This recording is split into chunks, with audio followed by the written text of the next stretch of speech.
Welcome back to season 2 of Teen vs 20. I'm Maple in my teens. I'm Oakleigh, I'm in my 20s, and you can follow us on all social media platforms. We are at Teen vs 20 podcast on Instagram, at Oakleigh Maple on TikTok, and of course we're on YouTube and Spotify, so follow, subscribe, and turn your notifications on. We are dancers, actresses, singers, creatives, and we love sharing our life with you on social media. We might as well shout out a couple of our own businesses. We've got Oakleigh Elizabeth School of Dance, which is on where our based studio. And our dad's company is Chris Briscoe Builders, and they specialise in loft conversions and extensions. We hope you enjoyed this episode. Yay! Bye! I think that's fine. I think that is fine. 3, 2, 1. Hi everyone. I will have a song with Addison Rae. Knew I was going to be famous when I was like 5. And I don't like bullying. So do you want to be famous then? Pretty hurts. Be on the next step. I auditioned for Peaky Blinders. Go on, help me! I just need to tell the pod playing a main role in the West End. She let me audition and I got a 100% scholarship for like my dream theatre school. Loads of opportunities came in. I'm on set with Cillian Murphy. Greatest dancer. Yes! 110% confirmed I'm going back into acting. Yeah. You are the girl, like you are the muse. I'd been singing like my whole life, like I literally started singing when I was like 2. Do you want to start from there? Went to Dance World Cup, became a show dance world champion with the clan so well. I am at a place now where I'm just ready to show everyone what I've been doing for the last 4 years. Oh my god, right. Do we look cute? I just hope that I look good looking, that's all I'm bothered about. You are literally gorgeous. You are literally gorgeous. Maple, actually, will you just go there and see what we look like? Because I don't know whether I want my hair like this. Oh, for God's sake. So I tell this to everyone who comes on, but there's going to be times when I'll have to go and just turn the camera back on. That's fine. Because it's dodged still. No, it's fine. Have I got this on right? You look like you got a word about it. Seriously? Right. Hang on. Does this need to be proper on level with your mouth, yeah? No, because it'll cover your face. It catches quite well. You're just too cool for school, you know, Maple. She is cool. I actually am just like too cool. Like, you're just such a little cool girl. Right, you flip the camera up so I can see myself. Oh. Oh my god, I love So where's my phone, mate? Go and grab my phone dead quick. It's just out there. Wow, I feel comfier on this couch today. this. Right, is it a different couch? Or? No, I just think I've sat in a good place. Yeah, no, I feel really comfy. Do you feel comfy? Yeah. Okay, good. I'm I excited think for this it. is supposed to be a bit closer. Pull it your side a little bit. What, the whole bench? Yeah, just so it's like online. Yeah, there you go. So then we're in. Right, There right. we go. Lockdown. Yeah. Okay, my God, thank you. Right. Do you not want to stay? Do you not want to listen to my life story? Are we forced to watch No. anyway? No, she doesn't watch any of my stuff, and you haven't shared. So the 3 episodes that I've done on my own, you've not shared any of them. Do you know what's mad? Used to are so different. I tried. You really? Do you think? It's really mad. You're just like, obviously you're sisters and you Yeah. share the same probably morals, but you're just so different personality wise. It's mad. Yeah. So different. Yeah. Like, do people say you're similar? Look, like people think we look like when we first meet people, they're like, "Are you twins?" And then they're like, "Oh, you're so." And then it's the people that know us. They're I think like, it's because yeah. I know yours and I know yours Two quite well. Like, completely yeah, different these are just people. so Like, different. all I want to do is leave, but all she wants to do is stay. Yeah, Yeah. and also Honestly. when I was in Madrid, there was times with me and my mum where my mum tries to argue with me and I won't argue with her. But my mum's like, if Maple was there, like they would have been rowing. They would have been rowing so much in Madrid, and I'm so chill. I think it's like because you remind me like you of me, Yeah. but like my older brother's chill, and I'm like the one who'll argue. Right? Do you know what's weird? Like my friends are all like Maple. Like that's your sort of personalities. But I think it's because we're like All my friends are the older siblings as well. mad. That's so weird. It's weird. Mad. Like, May is so chill. Like you do remind me a bit of me, Maple, Yeah. but Yeah. then I feel like we're so similar in so many ways as Yeah. well. So it's weird. Yeah, I don't know. absolutely. It's like a sibling thing. What are you doing? Well, I'm leaving now. What's okay. you going? Okay. I just wanted to Alright, give you a little enjoy. chance. Right, nice to see you, All mate. right, bye. Right. Okay, hi. Hello. Hi everyone, Hi, welcome guys. back. We've got Harrison on the pod. I'm so excited right now. Like, I've never even done anything like this at all. Have you not? And I've always wanted to. Well, I always wanted to. That's why I've made it. Yeah, because I just want to love do it. Like, I don't think I ever could do my own though. You know? I think I just get too carried away. Right, yeah. And I've become like obsessed with it. Yeah. And throw everything else out. Yeah. So yeah. Well, my favourite thing about this pod is like I've got a proper schedule in my head now. So the time, well, it's meant to be for my head is like film on a Monday, edit on a Tuesday, upload on a Wednesday, and it's been like that for ages. But then going to Madrid sort of turned it all around. So I had Erin come on Saturday, edited it like as soon as I got home yesterday.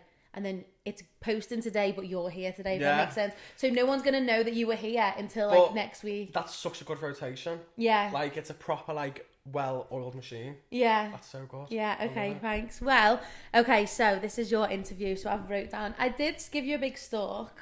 Oh my God. I say that to everyone because it's obvious, but when I was going down your Instagram, it like the first post is greatest dancer. Yeah. Why doesn't it go back further? Because, you know what? Why is that? I got told by someone when I like transitioned into music, they were like, you don't look like an artist. And I was like, well, that's because like I'm still figuring it all out. And then I was just like, okay, they've got a point. So I did archive everything, and probably in a few years' time, I'll probably archive all the greatest dancer stuff as well. Do you think? Like, when I do what I'm thinking of doing, like soon in the new year, I'll probably archive everything. Really? And Just like start fresh? Yeah, I like a really like fresh A start. rebrand. Because I've figured out what I want to do, but I'm like still piecing it all together. Do you know what I mean? That's why it's not just music and like there's still dance stuff and whatever. But yeah. Yeah, it's hard Instagram, isn't it? Because I remember when I was in Liverpool Theatre School, my acting teacher was very much like, if you're on social media, if you're given this persona that you're like into like an influencer, then you're never going to be an actor. But I still done what I done because I thought like I'm never giving that up. Like I just love social media. And this is what I hate, right, about like this industry.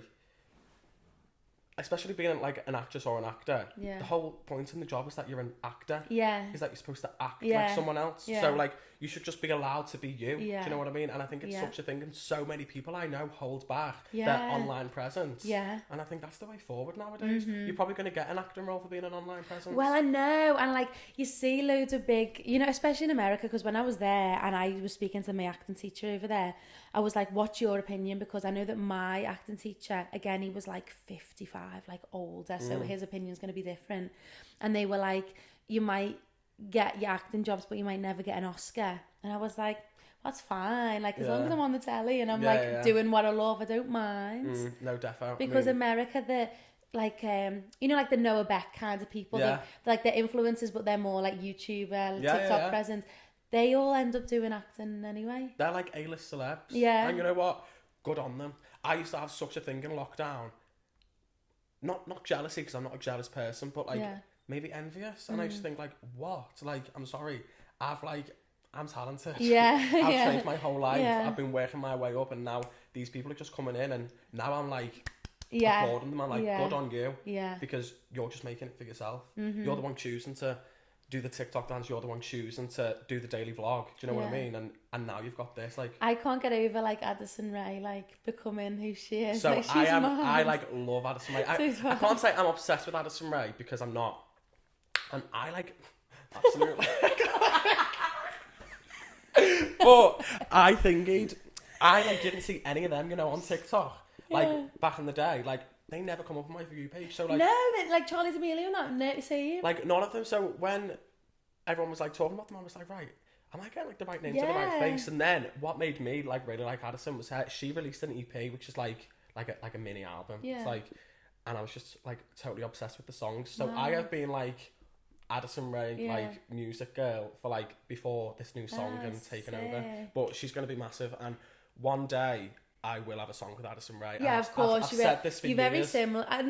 You are very similar, actually. Like, I can see your vibes matching. Like, that's exactly why. And this was, like, years ago before, like, she's now, like, taken seriously as an artist. Like, I've said, like, when I first listened to that EP, I was like, me and her are doing a song one day. 110%. Yeah, that'd be like, sick. She's probably one of my, like, dream collabs and has been for, like, a good while. Do you know, you'd really suit working with, like, Tate McRae as well, because you're both dancers as well. Like, how sick would that, like, music video be? The amount of visions and I'd be there too, just in the background. No, well, like, Like, just you wait, because Yeah. like, you know, I have a big vision for like things in the future, which it feels weird speaking about it on this podcast because this is like evidence. Yeah. Do you know what I mean? Yeah, like, yeah. for the future, but like, I have basically wrote a song without like saying too much because I don't want to like Okay. say yeah. anything, but yeah. like, you are obviously, you know, because we done it at the first ever gig. You are the girl, like you are the muse. Do you know what I mean? me. So it will come to life one day. We've had our little first trial run, which Yeah. just adds for the story.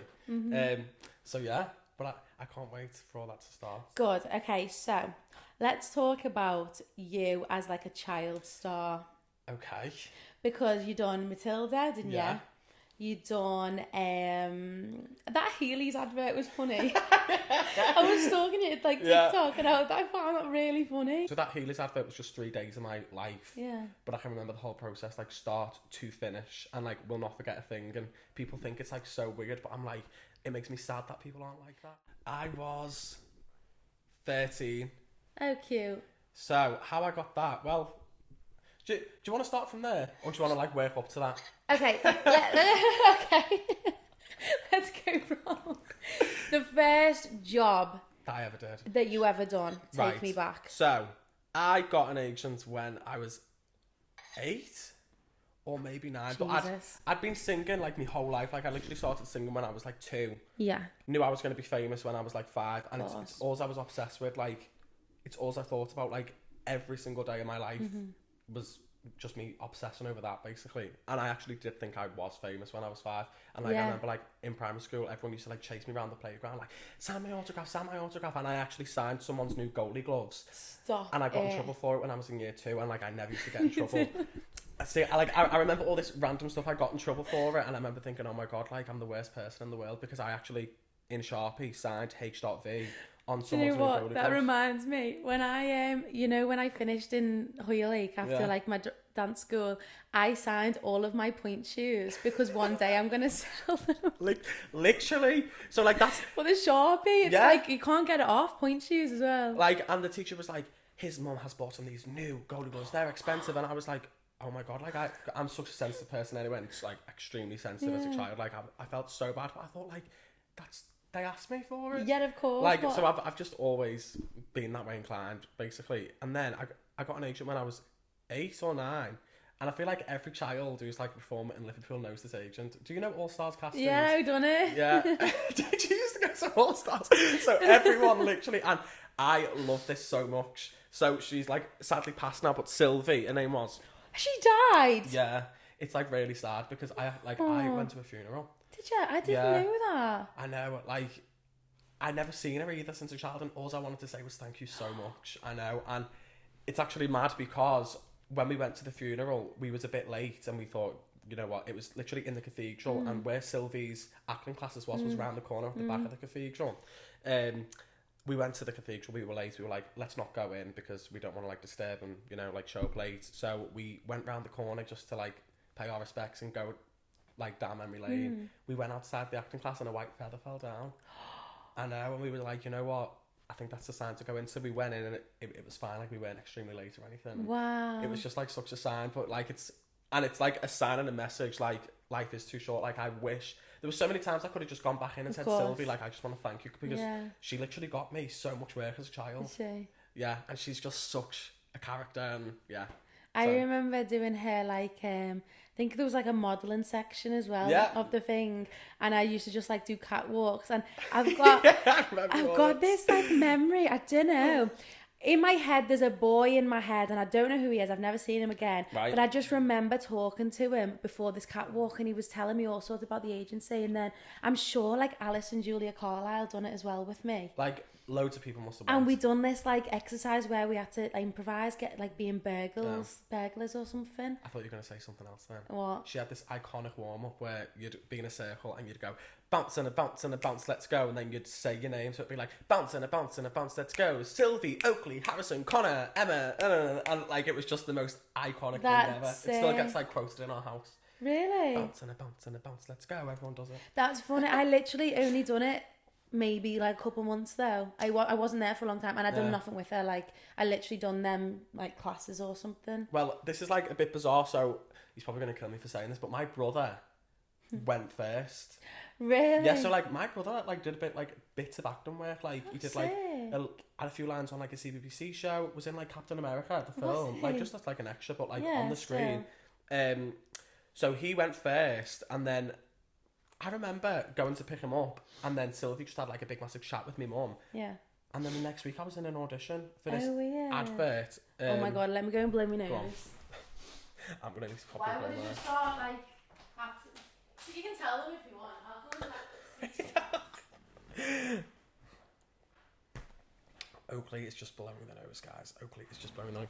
By the way, guys, I'm just going to let you know, I really can't even remember a thing I've said. I'm probably chatting the most, you know what.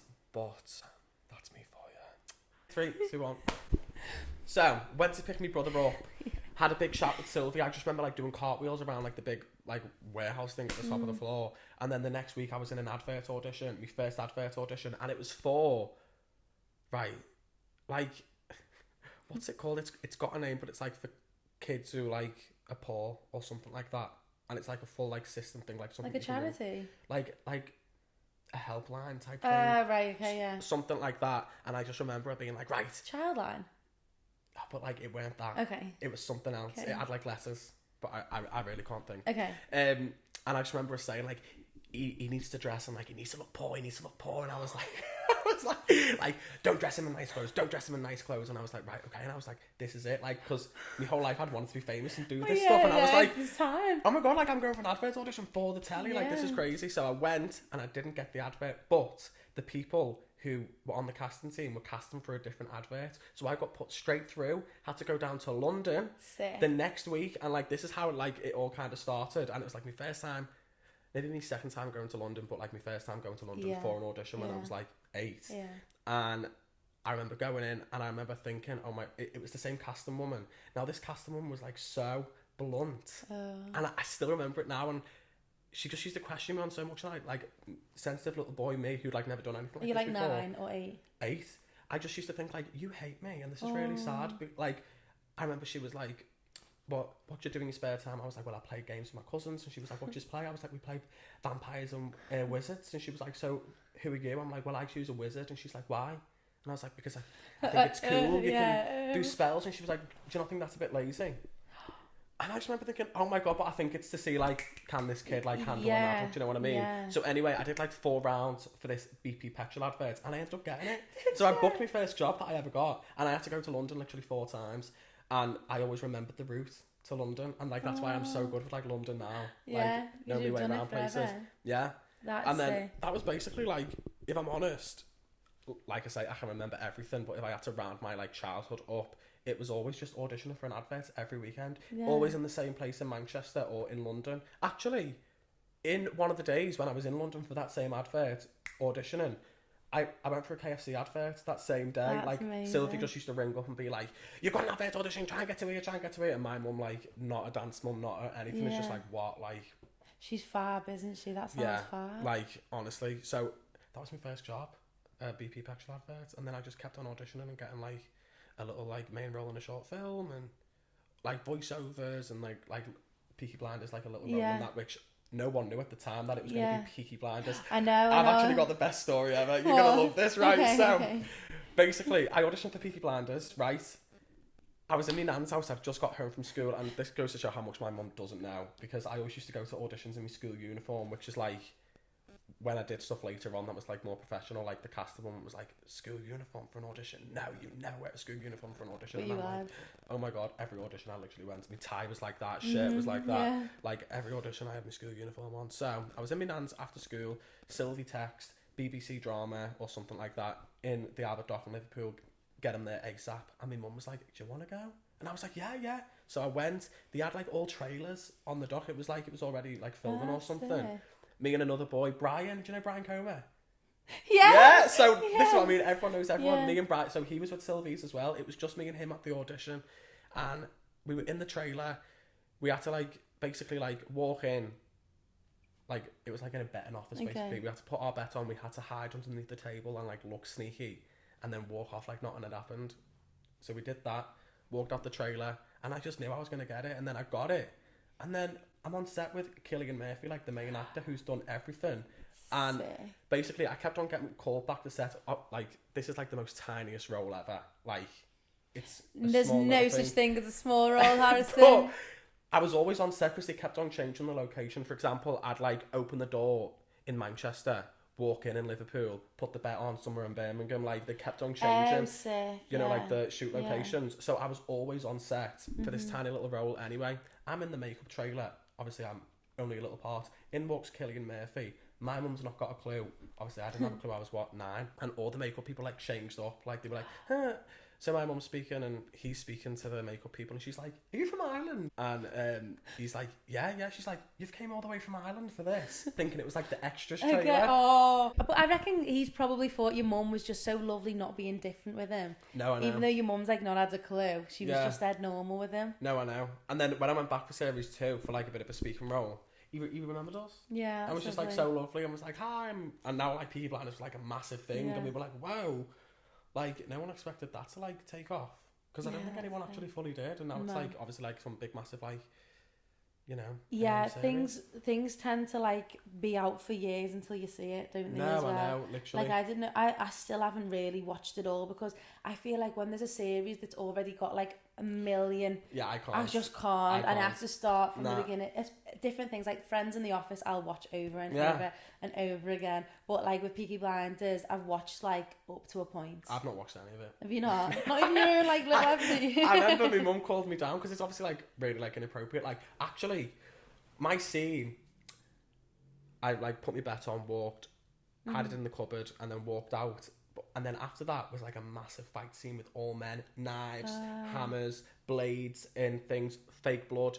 For the first shot, I stayed on set and like watched that, and I didn't know it was going to happen. They broke out. It was like full on like aggressive, like, and they were like, whoa, stop. There's a kid on set. Yeah. And like they had to stop, and they were like, you cannot be in this scene.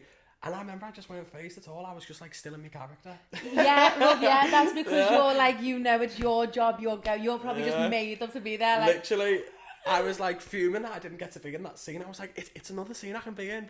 But for such a small role, I was always on set, and I feel like I am literally a sponge, because I just absorb so much, and like that, what, as an 8-year-old kid, it's nothing really. Like, it's just a funny little thing. But for me, it was like the biggest like learning experience, and something so little. Everyone takes the piss out of me for it, which is like fine. Like, haha, I also find it funny as well. Like, you're still clinging on to that. I'm not clinging on to it. It's just, I learned so much from that one little thing, and I'm so grateful to have got like such little amazing experiences as a child that I can still take with me, you know, now. Yeah, I mean, everything you do, you're gonna learn from, aren't you? Exactly. Like, and it's yours, so you can speak about it like until you die. Like, imagine being 30 and all your life until then you've never been on set, and like going to a trailer for the first time, you'd be like, oh my god, like this is a trailer. Whereas like I learned that at age like, oh my god, like you have your own trailer with your character name on, like, not, I'd still be like absolutely in awe now, do you know what I mean? But I'm so grateful I got to experience that at, you know, like 8 years of age, which it's nothing really, like,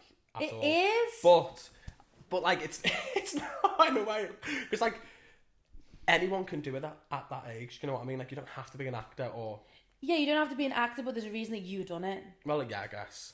But yeah, so then they still had to audition, they still had to go through a process of finding someone, and you were the right fit. And it's all about like these little things. If you didn't do all that when you were a kid, like, you'd be starting now, and can you imagine? So freaked out, like, thinking that people actually do, because all these actors do start out like they go to acting college when they're like 21, don't make it until they're 30. Like, that must actually be like really scary and like really hard, you know what I mean? When I was in when I went to college in Liverpool Theatre School, there was a couple of people in my in my class who had never done a competition, never done like exams, never done things that are very like normal to me.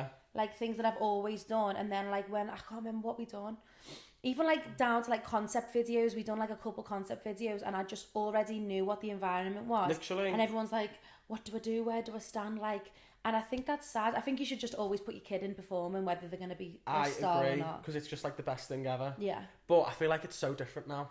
Do you think? Getting taught. Yeah, because I feel like how I was taught when I was younger. I mean, I only used to go to like a little dance school twice a week, like once a week at first. And like obviously it went tough or like intense training.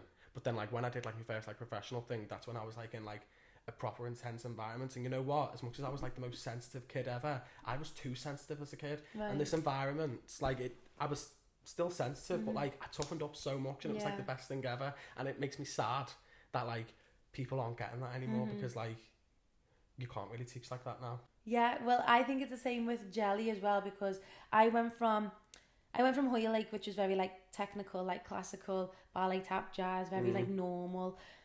Then obviously when I went to jelly, that was like mental for like 2 years, wasn't it? It was just like absolutely like, what is going on? That's all I can think of is like, there's, what is it, the big studio, and just being absolute chaos.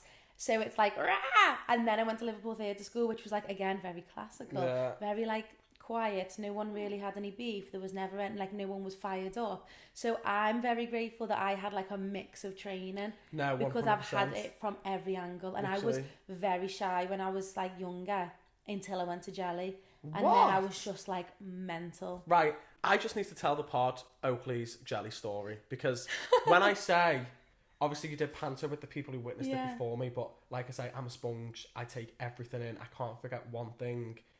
I just remember the whole story and exactly how it went. Okay. Are you ready to relive your life? Yeah, I hope the camera continues to stay. Right, okay. So, if it doesn't, we'll just cut and I'll just stop. Okay. Right, so, you was in a panto with people who was at jelly, and I was like really close to Jess. So I went to watch the panto, and then it was your last night in the panto, and for some reason I ended up going out with you for your like last panto drink, when I weren't even a part of the panto and was literally underage, like just turned 15. And I remember my god, 15. Yeah, isn't that so? Because like I was still in high school when I was in college, you know what I mean? So I was like so much younger than all yous. And I'd heard about this Oakleigh girl who's in panto. She's ginger, she's confident, and I was like, right, okay, like. And then I remember I came to the changing room and I was like, guys, like, hi, and then I was like, hi, and you had red lip, eyebrows, contour, high pony, black pleather bra on, high-waisted jeans, belt, grey suede knee-high boots. You were doing your contour in the mirror like this, flicking your pony, and I was like, hi, well done. And you didn't turn around, you looked at me in the mirror and you went, thanks. And I was like, right, okay, she's going to be a tough one to crack. And I was like, I'm ready. I was like, because I feel like we're on the same level, because I feel like I know her, because people are talking about her already. She's not a part of jelly. Yeah. She's not my friend. I don't know her. She's just friends of my friends, and I've already heard her name, and like she's confident and that she's this and that. So I was like a bit excited to meet you. I was like, right, okay, bring it on then, girl. So we went for a drink in the Hanover Social. Oh, this is giving me like cringe, because no, like Oakleigh. me and Panto is just cringe. No. This is not cringe, because I love this. And do you know, I need to just stick to one thing, because I'm trying to say about 50 things at once right now, but I literally tell everyone about you, you know. Good. Like I tell everyone like this story, and like that you're just so confident, and like this is iconic. Like Oakleigh is very iconic. So we went for a drink, then I didn't really speak to you because we were all sat down, and I just felt like I was like really intruding, even though I weren't. I'm not like that. Like everyone was like, come out with us. I was like, right, okay.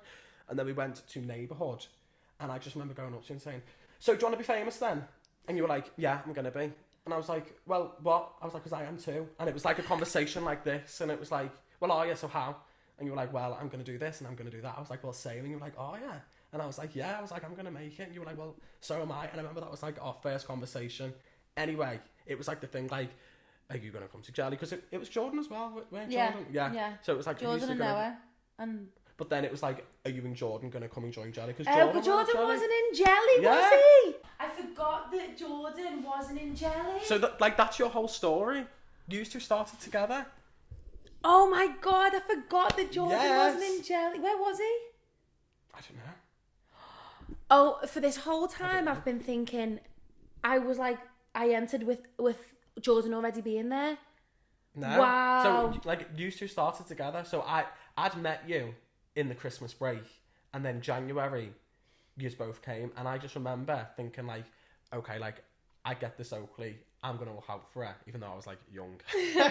I'm 14 and I'm gonna look out for her. Because I remember the girls weren't the most nicest at first. You probably can't remember this at all. I honestly can't remember. The only thing I remember is Morgan being like, no, you can't come to my birthday, McCain's girl. The amount of things I'm going to remind you of right now. Okay, I love like, it. How the fuck do you remember this? Right, so you came in, And I was like, okay, I can feel the tension. I'm sorry, I can't believe that you don't remember this. You had like a bit of a, not hard time, but like you did a bit.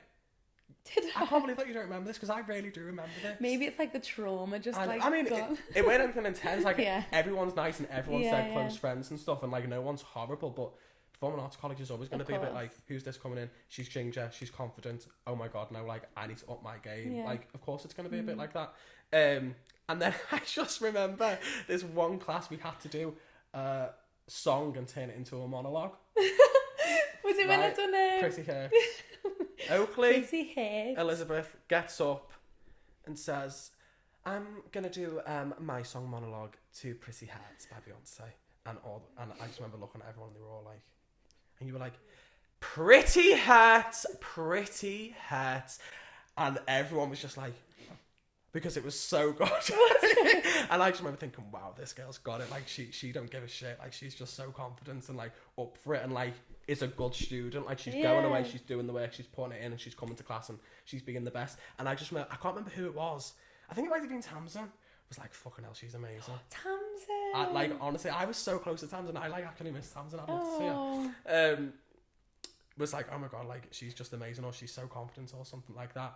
Honestly, I just remember everything. And then after like a few weeks, like obviously you and Jordan were like a part of it. It was a good little group, wasn't it? I loved our group so much. Do you remember when we all got told off for being like mean girls and Jordan was like... I can't even... Wait, maybe I don't remember that. This was when we all got called into like the big studio and apparently there was this rumour going around about mean girls, but it was our group that was like... Oh yeah. They were like the mean girls and it was like Jordan's like dead sassy like this.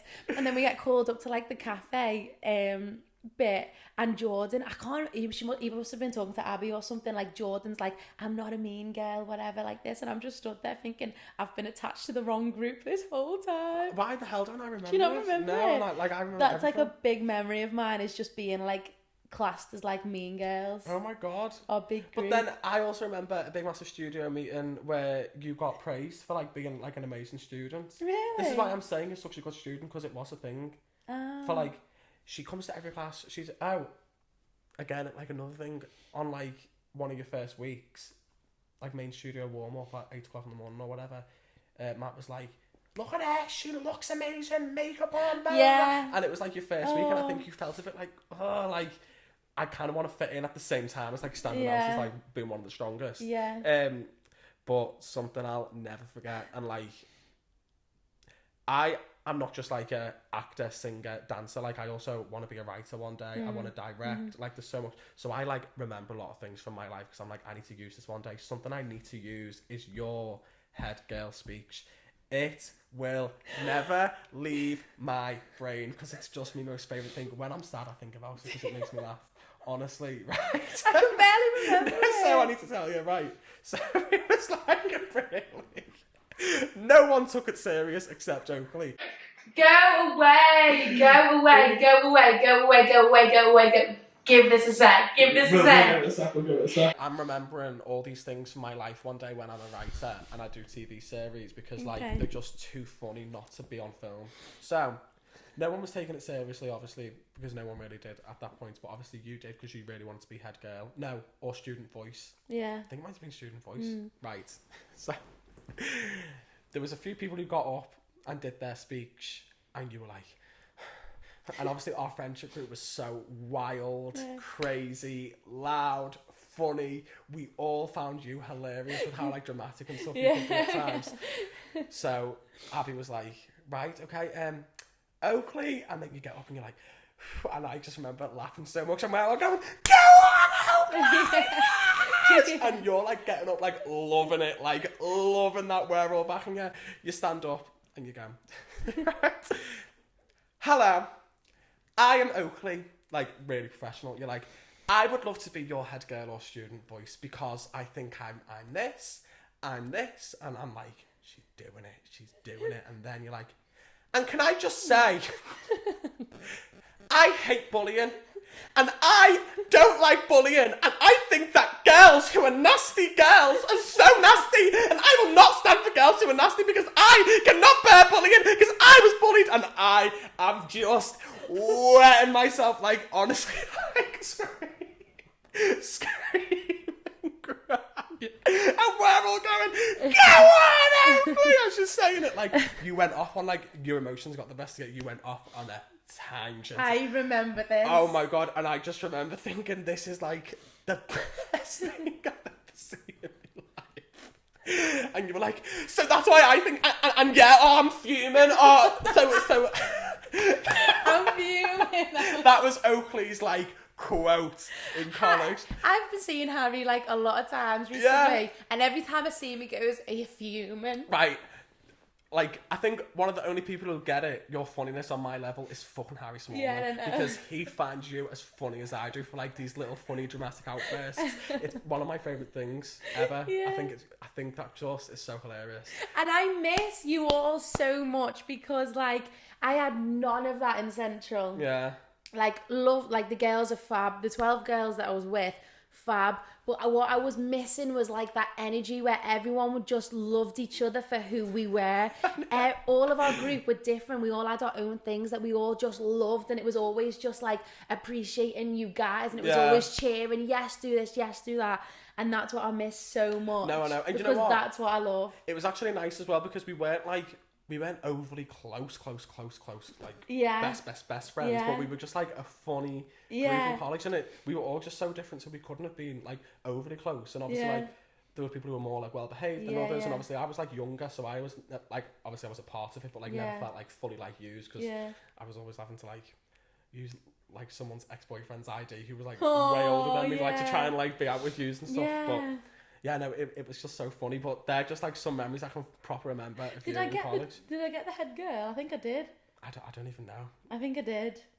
I must don't even have, remember. surely. You must have for that speech because I remember after you finished, we all just like screamed for you and clapping, but you were buzzing. Like, you were like, I've done it. Like, it's just the best thing, and I can just remember it so well. And I don't think I've laughed like that since, you know. Oh, It just no. like because I was just so buzzing for it. I was like, it's going so well, but her emotions are getting the best of her. But like, the main studio was packed, and obviously all the quiet people, because there was a lot of quiet people. Yeah.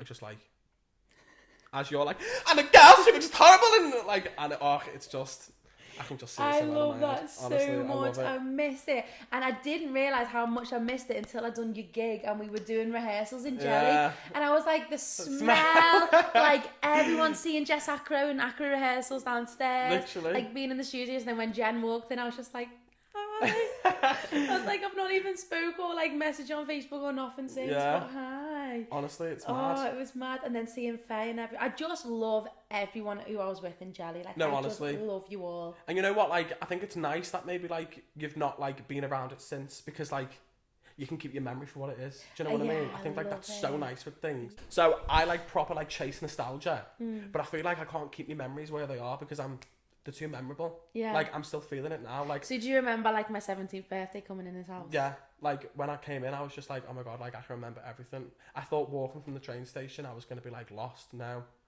I knew like I could remember every last little thing and knew exactly where I was for some random reason. Yeah. It's like, and I wish, and this is something that is happening as well. I'll be walking through town. I don't even look at people, like I'm just walking and my eyes catch. In that 1 second of looking at them, in my brain, it's like, that's the name, that's the Instagram handle, this is what the profile picture looks like. You know them because of this. You don't actually know them, but you know them from this person. Wow. And I'm like, I'm not surprised anymore. I want someone to come up to me and go, oh my God, Harrison. And I go, oh my God, no way. It's always me going, hi, you okay? Yeah. Because I'm just getting on to everyone. It's like I've got too much memory. Touch wood, I never lose it.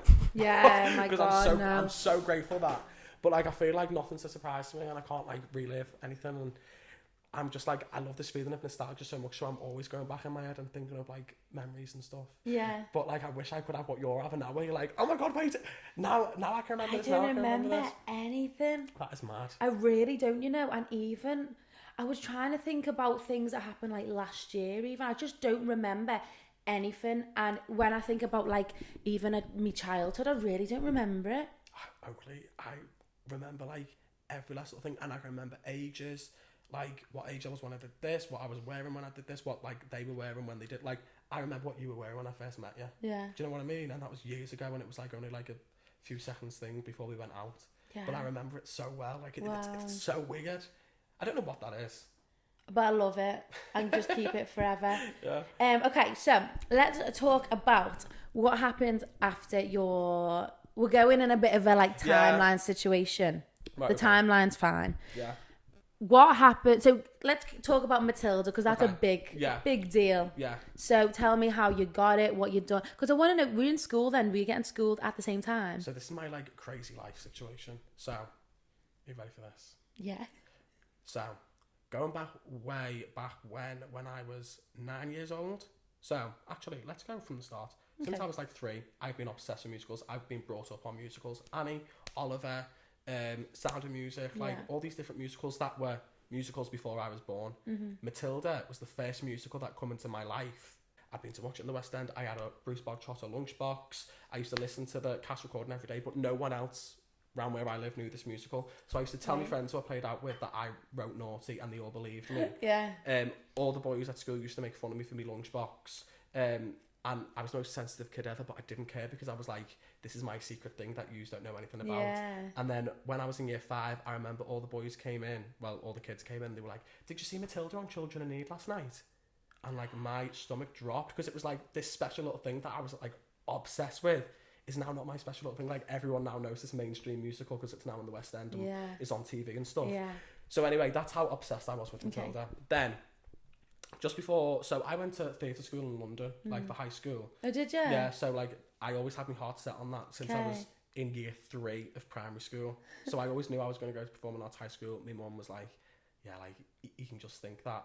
And then she let me audition, and I got a 100% scholarship for like my dream theatre school. That is like goosebumps, Yeah. isn't it? That's fab. So like it was like literally a dream come true. Went to this theatre school. In the summer, I'd done a 6-week intensive course with Billy Elliot, which is like part of the audition process. So you do 2 auditions, and then if you get through to the next round, you stay away from home for 6 weeks and train to be Billy Elliot and see if you can handle it, basically. Wow. Then after that, you find out if you've got the part or not. So after the 6-week course, which this is how mad everything's connected. Do you know Jordan's fella, Lewis? Yeah. Me and Lewis did that together, and Nat Sweeney. Did you? Yeah. So like so many people. That is just connection. Isn't it I weird? love that so much. We all did the summer camp together, and then after the summer camp, I moved to London when I was 10, or no, I was 11. Moved to London, and then I found out that they wanted me for Billy. So Yeah. I used to do 9 till 4 at school, and then have a quick tea at the place I was living, and then be driven into central London and do Billy Elliot rehearsals 4 days a week. And then I only did 5 rehearsals, and then they were like, we're gonna have to let you go. And I went like, why? I didn't even know what was really going on at the time. But basically there was 4 people playing Billy Elliot and 4 kids getting trained up to take over their contracts. Okay. The boy I was gonna take over stayed on for another contract. So basically I was just going to be in rehearsals for another year, and they were like, you could grow too tall, which they're so strict on heights and stuff. Your voice could break, you could get injured. They were like, it's just too much of a risk, and it's not fair for you because you're going to be doing this for 2 years now. So they were like, audition for Matilda. So I auditioned for Matilda, stopped Billy, and I remember going back to the host house, and all the kids I used to live with who went to my theatre school, one of the old ones was like, God, you must be so annoyed that you've just wasted your time doing all these rehearsals. And I remember just thinking, no, I don't think that at all. Yeah. Maybe I should feel like that, but I'm not, because I'm just so grateful. Do you know what I mean? And as much as I would have loved to play Billy Elliot, it weren't my dream. Matilda was my dream. And there's reasons why as well. If you didn't do Billy, you wouldn't have done Matilda. Exactly. Maybe. Do you know what I mean? So I actually got put up for Matilda by my school, who was my agent at the time, Sylvie. Even though I'd left her, but she still put me up for the audition. And then the casting team who did all the kids in the West End, they told me to go to the audition as well. Yeah. So auditioned for Matilda, did 3 rounds, got in, but I didn't get Bruce. I got a part called Tommy, and I wanted to get a part called Nigel, which is another featured role. But I didn't. I got Tommy, which is basically a really heavy dance role, which is mad because I weren't some amazing dancer back then. But I was in the West End, I'd achieved my biggest dream, being in the West End in my dream show, which being a boy from just outside Liverpool, that doesn't really happen all the time. Do you know what I mean? So did that, absolutely lived my best life, learned so much. It's the best thing I've ever done in my whole entire life. I can't wait until I win an Oscar or a VMA or a Brit or something. I don't think I'd say it for a music award, but definitely when I win an award in acting one day, I can't wait You've got to just bring it back. thank some Pacific people who was on that team, because they just they actually really changed my life. This is what I mean. Most other kids are probably thinking, well, I was in Matilda, that didn't happen to me, but because I'm like such a sponge, I really just like learned literally everything. Yeah, because you're not just going to do your job, coming home, like going to your, like you want to take the whole experience, and that's what I love. I really did take like I was just hanging on every word, and it's tough. Like on the first day of rehearsals, you get told like the adults are the kids in the show and the kids are the adults, so we're gonna treat you like adults. Like there's so many things I could go on about. It's just like the best thing ever, but maybe not for all kids. But I was freaking having the best time of my life, even though I'm the most sensitive little boy ever. Did that. My mum had to move down to London. We had no money, staying in like hotels, random people's houses. I left the theatre school at this time as well, because that was just like a whole other complete mad story. And then 6 months contract, coming to the end of the 6 months, made friends for life. When I say friends, it's like family. Like they still feel like my brothers and sisters now. It's so weird. I think it was just something different with our cast. Like after our first week of rehearsals, the choreographer, well not the choreographer, but like the guy teaching us the material, tweeted and was like, "These new maggots are insane," which is like maggots is what you get called in the show. Oh, there was just something special about our cast. Anyway, 6 months is coming to an end. Don't know how the hell I'd managed to stay in London. We had like I say, like no money or anything. We sent our email and saying we don't want to stay on for another contract. Even if you do send an email saying you want to stay on for another contract, you're not guaranteed another contract. Right. They decide. And then the woman got back and was like, "We want Harrison to like be Bruce." And I was like, "Oh my god, like I'm gonna get to stay in London, and if you're a main role, Matilda or Bruce, it means that you can stay in like another host house, which is like a boarding house." Yeah. So it meant like I could stay in London for free, and my mum wouldn't have to be there, and like I could keep like my money, and it was just like a dream come true. And I remember we were in the theatre before the show, and the people asked me to come up, and they were like, "Harrison, can you just do the Bruce speech for us?" Did the Bruce speech. Like I'd never done it before, but because doing the show every night, I just knew all the lines, and they were like, "Wow!" And then I had to go and do like the Bruce riff, and they were like amazing. I got the role of Bruce, went back into rehearsals for another 3 months, did another 6 months contract, and just had the best time of my life, honestly. Like playing a main role in the West End in my dream show. And again, people say like, "Oh, you was in Matilda," because like again, like yes, it is amazing, but a lot of kids have been, do you know what I mean? Like it's just a thing you do as a kid, if you're a professional working kid or whatever. But like it went, like there were so many things that were going on like personally in my life as well that like just make it even crazier that any of it happened. But like that's why I can't forget, and like this is why I'm so grateful. And all of that, I learned so much about my career, but in my life as well, it changed me as a person. I left my other theatre school. When I moved into like the boarding house, it meant I could be like home tutored, like everything was functional, because my life was like dysfunctional as hell. Oh, right, okay. Like the most dysfunctional life ever. So I had function again. Then for the last 2 months of my contract, my mum wanted to like be there for me because we started it together. So I used to pay my own rent in London. Did you? When I was like 11, which is like a bit of a flex, which is cool. That is such a flex. I love it when you hear stories when like kids can pay their like parents' houses and stuff, and that is just funny because so, like, wow. I used to just like pay my own rent, and I used to think it was like the coolest thing ever. Like, I'm paying for my own flat. Yeah. It was just outside London. It was in Tunbridge. For the last 2 months of my contract, and then I didn't do any like. I auditioned for another show, School of Rock, but I didn't get through to the final round. And then I auditioned for Sylvia Young. Do you know the Sylvia Young? But because I hadn't been educated for so long, I failed my academic test. Oh, did you? But they still offered me a scholarship because they wanted me to go to the school. Sick. So I moved back home. I used to go to normal school Monday, Tuesday, Wednesday, and then Thursday morning I used to wake up at like 5 o'clock, get on the train, go to London, stay in some hostel where the bed was literally like a brick, go again on Friday, and then come home. So that's what I used to do. And then Sylvia Young just weren't worth it in the end. Like, going for the 2 days, and it was like, you either redo your academic test and join again for the next year, or you don't go anymore. And it was just like, I'd started jelly at this time. Like, my dance training was like picking up, and it was like, you know what, I'm getting better training at home, so let's just go to normal school. Went to normal school for literally, a month more, and then left. And I used to literally just dance every day. Sick.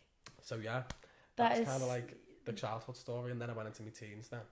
Yeah, and you were in jelly. I literally danced my whole teens because I wanted to be an actor. So leaving Matilda, I learned how to act when I was in Matilda, because just like the teachers are just like amazing. Like and the being coaches on the job we had, as well. literally, like I proper like every night. It sounds stupid because I was a kid. This is what I mean. But like I was Bruce Bogtrotter, I weren't Harrison. Like the amount of like method things I was doing. You were already it's so doing weird. methods without knowing. Like would be sat there, like on the chair, and be like, before me speech, I'd be saying in my head like, I've just ate the Trunchbull's cake. What's going to happen? Is she going to come to the classroom? And it's like, wow, like, why That's is I doing amazing. That? But we got taught that. And, like, it's up to the kids whether they want to do it or not, because, like I say, we are kids. Yeah. But I just understood, like, from such an early age, and was like, wow, like, of course I have to do that to be, like, the best actor. Yeah. So, leaving Matilda, I wanted to be an actor. I wanted to be in a BBC drama, like, proper, like, rough. But I was obviously getting lots of, like, CBBC auditions and stuff, and I didn't want to do them. I thought, I don't want to be on CBBC. Looking back, I wish I would have tried really hard in my CBBC auditions and got on a TV series and lived my teens on the set of a TV show. But because it was like, I want to be a serious actor, I want to be in BBC dramas. You were just trying to go down like that. Like, I thought I was just so much more, like, older than I was. It's like, Yeah. you're literally 13, you look like a 10-year-old still. Yeah. Like, chill out, like, get yourself on a CBBC show. But I was just so silly. And then I got braces, didn't get much acting work anymore, was too tall to play a kid, but too small to play an adult. Very, like, awkward age. Voice broke. Yeah. So then dancing was the only thing I had to do, and then I did dancing, got really good, and then just, like, loads of opportunities came in. So for me teens, like, my childhood was acting and performing, and then my teens was dancing, because it was kind of like the only thing I had left to do, really. Yeah, because you've, like, already sort of done it all. Not really, but, like, obviously, like I said, like, the voice breaking and, like, the having braces and not getting as much Yeah, it's like acting all you work. could do right now. Exactly. In how you are. And, like, thank God I did, because I had so many dreams I wanted to do, but then I achieved them all, because I didn't want to be a professional dancer. Yeah. Like, I didn't want to work as a dancer. I wanted to win the British Championships. Yeah. Or, like, be on the next step. Do you know what I mean? So, you know when you done the next step? Yeah. How old was you? I just turned 14 the week before Oh, finals. really? Yeah. Oh, you look like a baby. I know. You look like a baby. Literally. It is the cutest video ever. Even that's, like, mad, because it sounds bad. I didn't watch the next step. Yeah. And, like, I did a competition show to get on it. And, like, all the other kids were, like, really big fans of the show, and I weren't. Do you know what I mean? Is it the same thing that Julia Julia done? Is that exactly the same thing? Listen to this, Oakleigh. Right. I didn't ever watch The Next Step, but I watched Taking the Next Step, Julia's series, right? Right, okay. Which was the competition show, that's what it was called. Oh, okay. I was sat in my living room watching Taking the Next Step, Julia on the telly. My dad walks in and just goes, "You're going to win that." I went, "Dad," I said, "it's just a TV show, like, they're not doing another series, I've only just put it on." He went, "You're going to win that, just nothing else." He said, "You're going to win that." I was like, right, okay. The next year, I did the Move It freestyle stage, and Taking the Next Step had a stall, and they watched me on the freestyle stage and was like, we want him to audition so bad, but they couldn't go up to kids and ask. So then my auntie ended up applying for me, and they were like, yes, thank God this boy's auditioned, because she sent in my Move It freestyle stage video. No, I've got goosebumps. Isn't that so mad? I can't cope. It's weird, isn't it, how, like, things are just, like, kind of meant to happen. It is, like, mind-blowing. Yeah. So then I auditioned. It was like a mini X Factor, but on CBBC for dancing. Yeah. Did loads of rounds, final, and then basically for the final of Taking the Next Step, basically, I did all these rounds of Taking the Next Step. The Janet Cram, went to Dance World Cup, first time going to Dance World Cup, did loads of dances. We did our last dance. I couldn't go on stage for the awards because I had to make the Taking the Next Step finals, which I'd been gearing up for all this time. From Germany in Dance World Cup, I had to go from Germany to, where's that? Switzerland. From Switzerland to France, from France to Scotland, all in 24 hours. We had to stay in a hostel. I went on 4 planes. Now, I hate planes, especially as a kid, because my ears, like, go. I was booting the seat in front of me, going, because my ears were in just from, like, plane, train, you know that sound? Bus, club, literally, hostel, plane, train. That was me. My mum was, like, stressing out, because my mum was, like, a functional person. You wouldn't think from, like... This is literally the computer saying, shut the fuck up, Harrison. Hi guys, huge apologies, but from this point forward, we're having to use the audio from the camera. We are going to continue on with the show, and you're going to hear Harrison talk about The Greatest Dancer, taking the next step, and his future plans. So please don't go anywhere. It's the best part of the show. I promise. So yeah, and then went to Canada for 3 days, and then they did like another TV show called like The Winner's Story, and this was my first time I ever felt overwhelmed in life. And I forget, I was on this minivan with a big massive like film crew, like this presenter, and because it was like for Harrison's Winner's Story, I just remember like sat on this minibus and I was like, all of this is for me. Oh, yeah. And then, but I went buzzing, I became like really overwhelmed, and I was like, all of this is for me, and I don't know what come over me because I'm like, yes, this is for me. I'm getting top all around Canada to film like a separate TV show for the one I'm already filming. And I think maybe suddenly you've realised that it's real. I don't even know. Because, again, I'm going to say, which I don't know why I'm saying this, maybe it's like internalised, like maybe listening to other people too much and not even realising, but like, it's just like a little thing as a kid. Even though it's like great and like it is, I guess it's on telly and stuff, like it was just like a CBBC show, do you know what I mean? Even though it's like all, I think it's like the best thing ever, but I think like, I think it's the best thing ever. And how I think of it is like, how many people would die? Exactly, and that's why I feel stupid for even saying like it's just a little thing, because you know what, like... It's little for what you want to do though. Well, yeah, that's... Because your dreams are like huge. Humongous, as they should. Yeah. Not even dreams, like what you're gonna do. Yeah. And I hate saying dreams, to be honest. And I hate you stupid little bitch. Dreams. Dreams are not dreams. So yeah. I hate saying dreams because, like, when you say dreams, it's like you go to sleep, you think of it, and then you wake up to reality. No, like, I don't even know what to call it, because even aspirations doesn't sound like it's gonna happen. It needs to be like my future, like 100%. What's gonna happen. Honestly. Or is already happening. And you have to just, like, get used to saying, like, you know, even if people, like, act you funny, like, I just do it all the time, like, people will just click on, like, okay. Do you know what my favourite thing to do? The camera's still rolling. And call it Harrison 2. Harrison 58? Yeah. I can't even remember what we were talking about. I do. I remember. You ready? Yeah. You said, I think, this exact sentence. Because do you know what I love doing? And you were going to say, we were speaking about how we don't say dreams, we say reality. Yeah. And you were going to say, I love doing. And you were going to say, like, something you say to people or something like that. Yeah, that's how oh my god! This just doesn't want us to speak. I love going on dates and then being like, so what do you do? And I say, oh, what do I say? Yeah, so I'm going to be a superstar. That's what I tell people. That's what I say. That's what I say. I don't say celeb, I say superstar. Yeah. I say, I'm a superstar. Really, how? No, it doesn't matter what I do. I am a superstar. Literally. And something I always do, I tell everyone. So, for example, I walk into a corner shop, I get water, and people just pick up my vibe, you know, sometimes they're like, I like your outfit, and I'm like, yeah, I'm going to be famous, and they're like, what? Do you want selfies? Every taxi I go in, someone asks me for a selfie.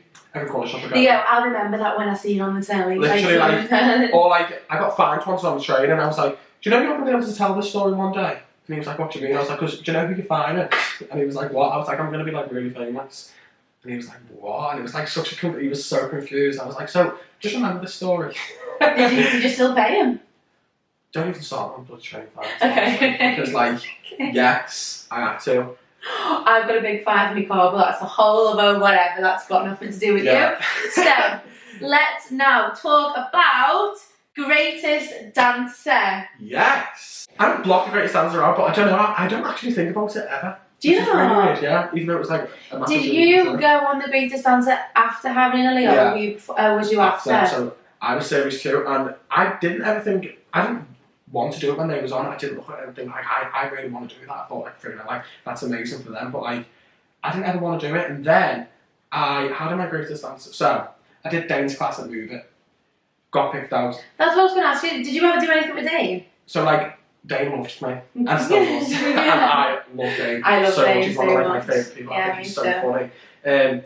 Dane really always liked me, but I just didn't ever do anything with Dane. There was potential thing to think things back in the day, I've been in group chats for things, but I didn't ever do anything. So you were never in the collective? No. Or, I always took his class. Yeah, of course. And I probably love Dane. I've got such a soft spot for Dane. Right, guys, we're back after a quick little break. Apologies, this podcast is all over the place, but it's what you get when you watch me show, so you're just going to have to deal with it if you want to keep watching. Love it. Did we ever talk about the greatest dancer? We were getting there. Okay. So, basically, went to Dance World Club, became a show Dance World champion with the clown solo. My auntie uploaded, obviously, a status to say well done and that, and the people who she was in touch with, she had them on Facebook. The woman was so nice. I think she went to be the scouser, actually, the casting woman. Anyway, she's seen this clown solo, and she texted my auntie and said, we want that on the show.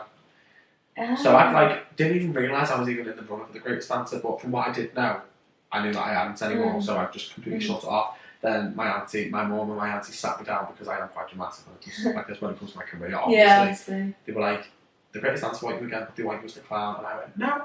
I went, I'm not doing it. I was like, I'm not being a clown on telly. I'm going to be the joke act. They're going to get me in. They're going to take the mick. They're going to get me to do all sorts. I'm not going to get through, and I'm going to be a stupid clown. So then Jen rang and was like, Harrison. I was like, I'm not doing it. I was like, I'll go on as Harrison and do a proper dance. I said, but I'm not doing the clown. And she said, just think. She was like, who's the man behind the mask? Who is this clown? Yeah. And I was like, okay. I was like, okay. She really did change my mind when she said that. She probably can't even remember this, but you know, and I'm like, I remember everything. So I was like, right, okay. Still doing an organ, but I went ahead. Literally 2 weeks later, went to the Greatest Dancer audition. Got there, full head to toe clown. They start making me go outside because you have to like press the buzzer and go into the waiting room with characters and all that stuff. So they're getting me like, Harrison, can you press the buzzer and like be a clown and go up to the camera? And I looked at my auntie with my balloon and I was like, told you. And I was like, what? Like what's going on? Like I wanted to cry, but I couldn't. Because you felt like you were like the joke. I just knew. I was like, I'm just gonna be like the laughing stock. This is like so shit. But I was like, it's a good job that my face is covered because no one will ever find out it's me. So I'm doing all this stupid shit to the camera. Then I'm about to walk in the room with Curtis. Now all these runners, they've got headsets on and like none of them knew what was going on. So they were like, right, Harrison, quick, upstairs. I was like, to go on? I was like, I'm not stretched. I was like, I'm a laughing stock anyway. At least let me be good. Like actually give me a shot at being good. And they were like, you need to go in the room with Curtis. And obviously on TV, you press the button, you go in the room with Curtis and you do your dance, obviously for the filming. It's not like that, it's very spaced out. So they took me upstairs to go in the room with Curtis. I'm waiting for like another half an hour. And then they're like, right, get ready to go in the room, They opened the door and then this runner came up and was like, and just don't speak. And then pushed me in. So I went in the room with Curtis and just got told to not speak. So I walk in the room and I walk up and I'm like shaking his hand and then I'm waiting in this room and I can just hear all these producers hissing themselves laughing. And I'm like, right, this must be good, but I'm holding the helium balloon and I'm like, through these doors, it's the stage I'm about to dance. I'm not stretched, but I can't let go of my balloon and start stretching. So I walked up to Curtis, I grabbed his hand, I put the balloon in his hand, and then dropped into the splits. And all the team were just pissing themselves laughing. Curtis was like, what is going on? And then the inner performer, I'm like, I'm bloody loving this. Yeah. This is so good, like getting the laughs. So they took me out the room and everyone's like, that's brilliant. Do it again. So I did it like 3 times. Like there was other people in the room then, other acts, and they were like, Curtis was trying to calm them down, and they were like, let's tell jokes. I was just there in the corner with my balloon, and I was like, how can I get involved in this? And there's a joke like, why was 6 scared of 7? Because 7, 8, 9. So I was like, and they all looked, and I was like, they were like 6 scared of 7, and I was like, because 7, 8, 9, like with my hands like not talking, and they were all like, what the hell, like as if he's like doing this on the spot, obviously being like an actor and stuff, like You've that's got literally it. every improv class, do you know what I mean? So then did all that and they were like, right, okay, you're going to go on soon and do your dance. I did my dance and obviously the Greatest Dancer, the audience vote for you, and if you get enough votes the mirror's open. I'm doing my dance, I thought the mirror was going to open when I did a box jump off. I did my box jump, I landed, I looked up and the mirrors were still closed and I thought, oh my god, like It's I like am. the voice, isn't it? Like literally- waiting for someone to turn I was around. like, I am just like the laughing stock. I was like, I've not got through. And I was like, Harrison, just fucking like give it all you've got. So it was me like last big jump. I step, turn and box, roll, and then the mirrors open, but only one mirror opened. They should open like that. Yeah. But it was like. So then, towards the end of my dance, the mirror finally opened, and I just remember thinking, who's the other judge? Because in the first series it was Cheryl, OT, and Matthew, but this time it was Cheryl, OT, Matthew, and Todrick. And no one knew that Todrick was part of the panel. I was like, who is that? And I was like, oh my god, that's Todrick, because I was like a massive fan of like American YouTube growing up. I was like, what? But what's he doing here? They gave me like the best comments and everything, like, you are incredible. Everyone was stood up. All the dance captains, they were called, were stood up. Walked through the audience, did a little interview, thought that was it. They all came running up and was like, you need to go again. I literally just took my water, I didn't sipped it. They were like, you need to go and dance again, we need to record it again. So No, I couldn't personally do that, me. But like, I'd have no adrenaline. I did though, that's what got me through. Yeah. So I did it again. And then kept on getting through. Got through to the live shows. Matthew was my dance captain. did 7 weeks on live TV every Saturday night. It was like the most best experience ever. Yeah, and then got runner-up, and then the next week we went into lockdown. So in lockdown, it was like, right, we're in lockdown now, and I was like, okay, I don't want to be a dancer because I've never wanted to be. I've achieved everything I could possibly want to now. I've just like done one of the biggest dance TV shows. Like, I'd love to be an actor, and then I was like, I just want to be a superstar. I want to be a star. I've been from doing live TV, lights, camera, action, makeup, hair. That's what I love about The Greatest Dancer, not doing the actual show.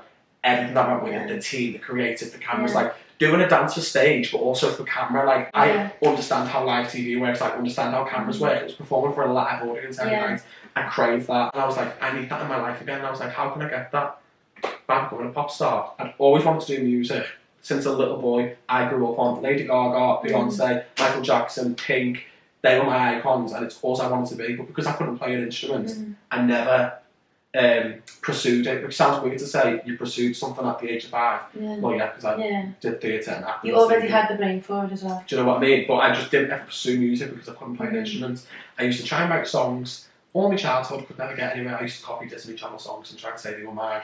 I had a bit of a similar like little childhood, you know, because I used to, my mum bought me like a how to write a songbook for Christmas. Really? And I like, used to write poems and turn them into songs, and I used to like get instrumentals on YouTube and write my own songs to them. I'd love to do stuff like that, and then I was the same because I never played an instrument. I tried to play piano, tried to do guitar, I'm just not musically inclined, I don't think, because I can't even harmonise, I can't hear it. Well, I'm the same because I don't think I am naturally, but what I am is just like a performance, so do you know what I mean? And anyway, we were in lockdown, I just experienced all that, and then I was seeing all these TikTokers and people blow up and like doing all the things I'd worked my whole life on, and I thought, it sounds bad, but it was frustrating in lockdown, and I'm just going to admit, to be honest, I thought, I'm better than you. I thought, I'm 10 times better than you. I grew up on music videos and VMA performances as a child, and I was just rewatching them all in lockdown, and I was like, I'm better than you.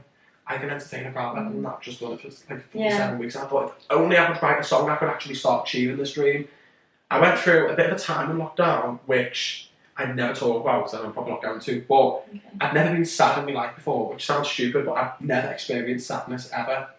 We went into lockdown, and it was the first time I'd ever felt sad in my life, which is so weird because sad is a normal emotion. I'd never experienced being sad because I've had them. I spent my whole life achieving, and now I'm not. And it's like, wow. So I was sad for the first time, which is whatever. Went through that. Anyway, I wrote a song just out the blue, which is like one of my best songs ever. And I wrote it first time. I was just on my little crappy keyboard. I played a D chord, an A chord, a C chord, and an E chord. And then just started singing these lyrics, and I thought I was singing an actual song. And my mum came upstairs and was like, I love that song, whose is it? And I was just like, I don't know. I was like, because I don't think it's mine. And my mum just looked at me, and like I say, my mum's not a dance mum, she's not anything like that. Her eyes just looked at me like that, and she went, finish it. Because my mum's always wanted me to be a songwriter. She's always said, you're going to be a pop star. Every time a song came on the radio, she said, you could write a song like that, you could write a song like that. So now I finally did, she was like, finish it. And I was like, I don't even know if this song is mine. I went through every song, I was like, whose song is this? I was like, these are my lyrics, I've just wrote a song.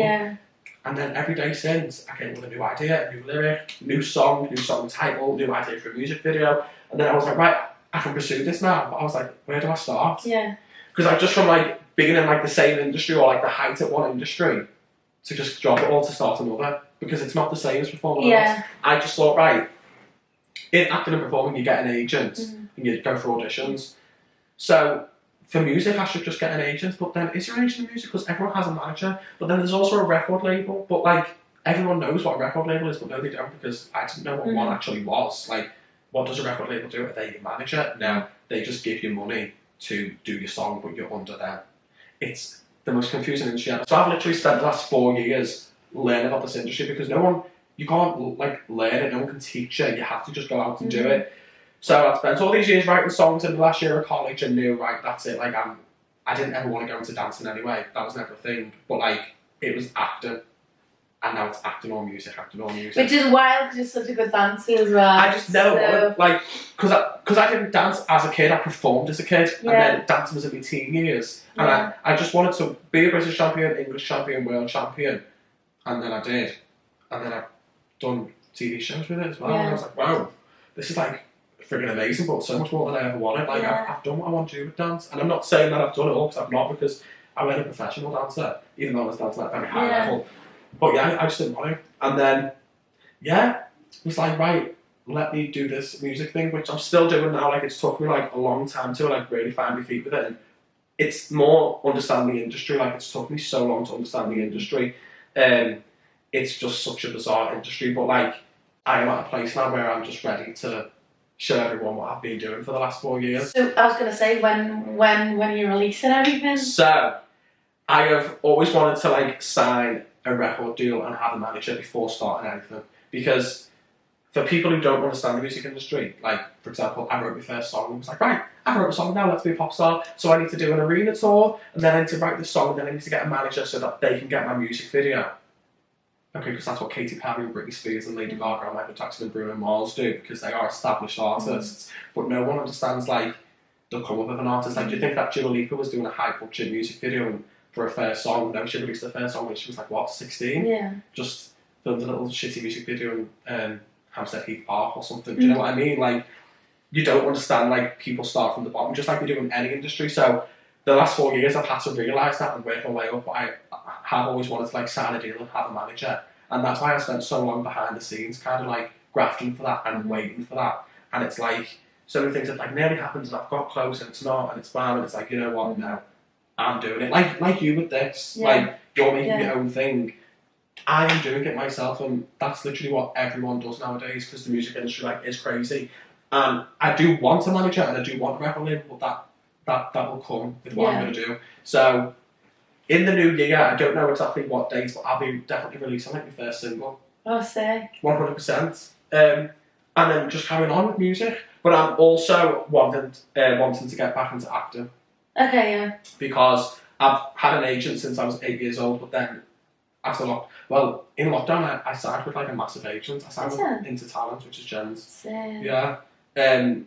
So like, I was with a massive agent, moved to London, because I actually went to music uni just so I could live in London, basically. You did, didn't you? Yeah. Yeah, I forgot about that, yeah. So moved to London to go to music uni, but really it was just so I could get like a student loan to live in London, but then learn about the industry I wanted to go in. And I thought it was going to be like producers coming in every day, like they're like, if you want to be a star, you need to do this. Singing lessons. No, it was the most like shit, like, it was the most like worst thing ever. I didn't learn anything. Everyone was so depressed, and I was like, oh my god, like, these aren't my people, this is my thing. But it's a good job I've not moved here for this. I've moved here because my agent is based down here, and I'm going to become a star.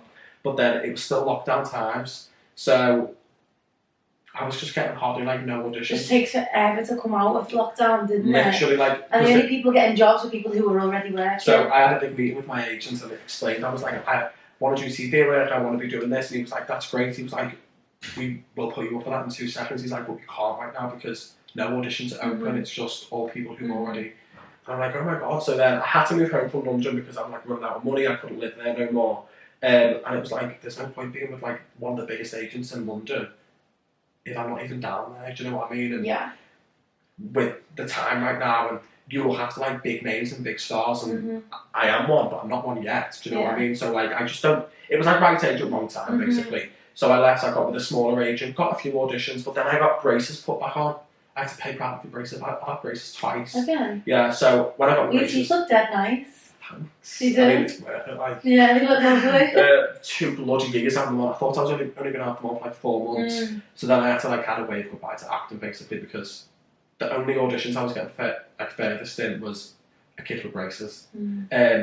So, yeah, and then was hardly getting any auditions, and was like, you know what? I think I just need to like leave my agents and just fully focus on music. So I did.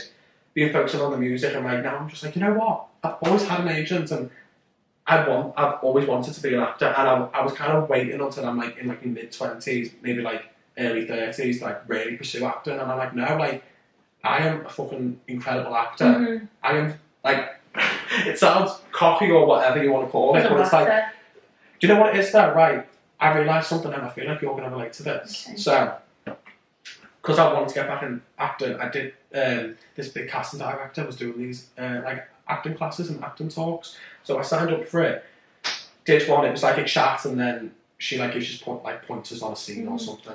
So we ended up having our chat first, and we would chat for like a good like hour and a half, and then she was like, right, let's get into the scene. I did the scene, it was like really like scally, proper like scally scene, like completely different to me. She was probably expecting me to be shit. I did it, she was just like, and I was like, what? She was like, you are like an incredible actor. And I was like, but it's weird because I spent so many years saying, I'm an incredible actor, but then when someone has just gone like, I could have cried. I was just like, am I? Because it's like, well, am I? Because why, if I'm the one saying I'm a good actor, but then you're telling me and I feel like I'm not, and I feel like I've just discovered something, it's because we have to be our own biggest fan. Because no one else is going to. I feel really emotional, I'm going to cry, because I just feel that on so many levels. Like, I think this is why we get on like so well. I feel it, and I spend so much of my life trying to scream at people that I'm good and like look at me like I'm here, I know my worth, I know this, I'm good.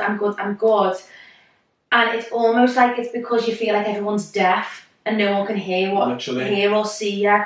And like so many people, especially in your past, have knocked me down so much that I've tried to like build a barrier up and be like, I am good before you can tell me I'm not. Yeah, exactly. And then to hear someone actually agree, like they finally like opened their eyes or listened or something, it's like, oh, it's honestly, like a relief. And like it went like it was like some like big like moment, like I'd done some like big emotional scene. I literally did a scene about weed. Yeah. Like some scary like from Liverpool, and she was just like, and I was like, what? And she was like, you are like extremely good. And I was like, wait, like I know I am, but then actually do I? Or am I just so used to like being like, well, I'm the best, I'm amazing, I'm this, because like that's just like my little confident fun personality. But like maybe I don't, maybe we actually don't, maybe we're just so used to like saying it so no one else can. I think we tell people we are before they can knock us. Yeah. And I always like, even with I do slimming well. This is so random and got nothing to do with it. But I do slimming well. I started with my mum and now I'm like obsessed, and I just go every week, and it's like whatever. But as soon as Kane comes over and he's like, do you want a cake? He's like, no, do you want a cake? Whatever. I hate that sort of like I don't know how this has got anything to do with it, but you know, like, how can I put it? Just like someone not fully backing you. Fully backing what you've got to say. So most of the time I spend my time not telling anyone what I've done because I don't want anyone to knock me. This is what, so I didn't tell anyone I wrote a song, right? Didn't tell anyone. No one knew that I was going to London to music uni. No one knew, because I remember I kept it a big secret. And then the one time I told my like friendship group, and also like I'm not really like that close with them anymore, but we were like so close at the time. I bloody loved them all. I went offended, but like I was like, right, okay. And they were like, well, what are you gonna do when you leave? I was like, well, I'm gonna become a pop star, because like I started writing songs. And then they all just went, we'll see you back here next year.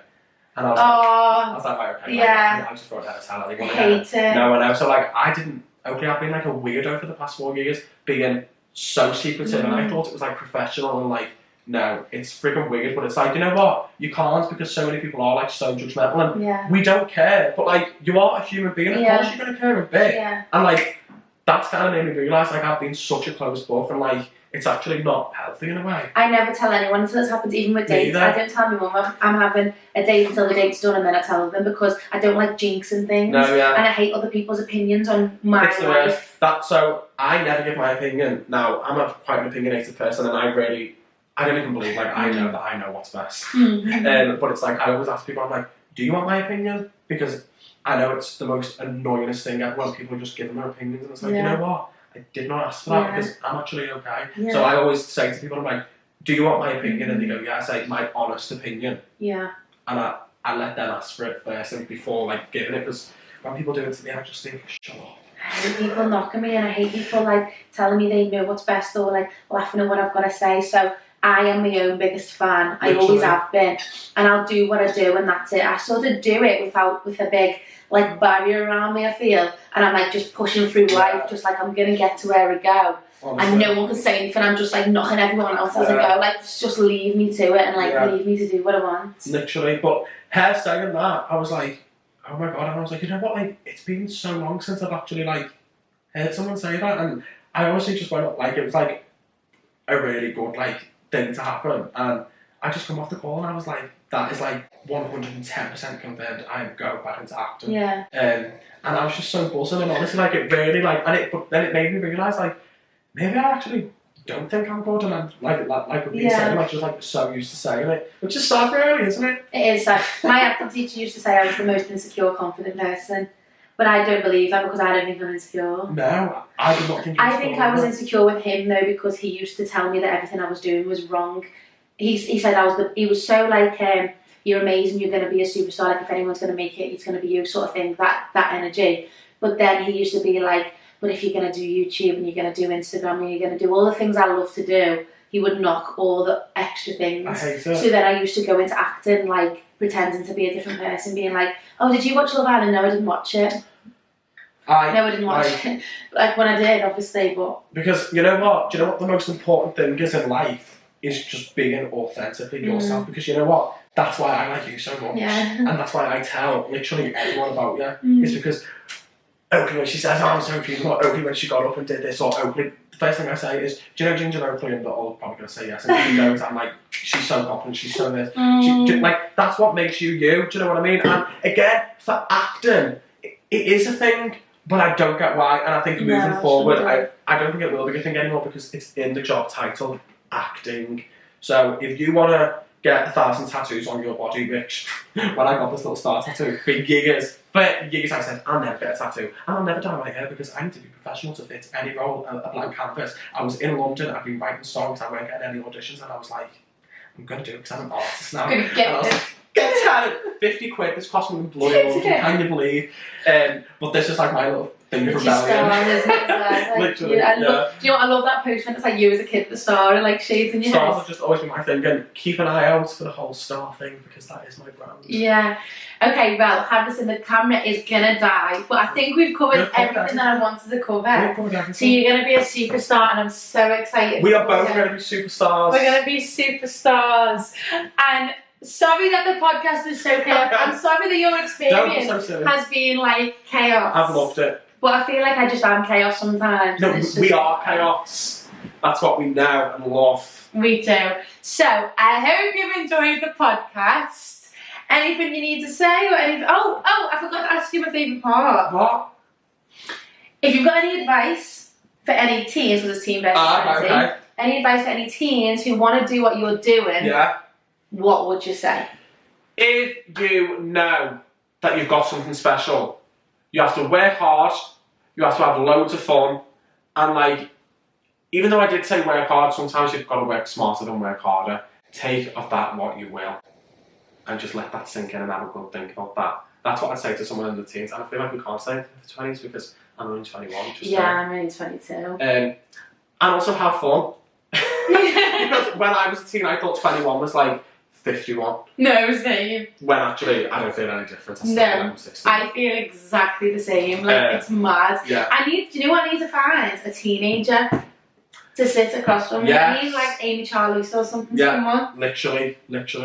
That's a good one for the next podcast, actually. That's a good one, isn't it? Well, it's been amazing having you on my show. Thank you. We're going to do it again, and next time I'm going to have a full team. Honestly. I'm going to have a camera that's less than like 5 years old. I'm going to have equipment that works for us. They're not even on.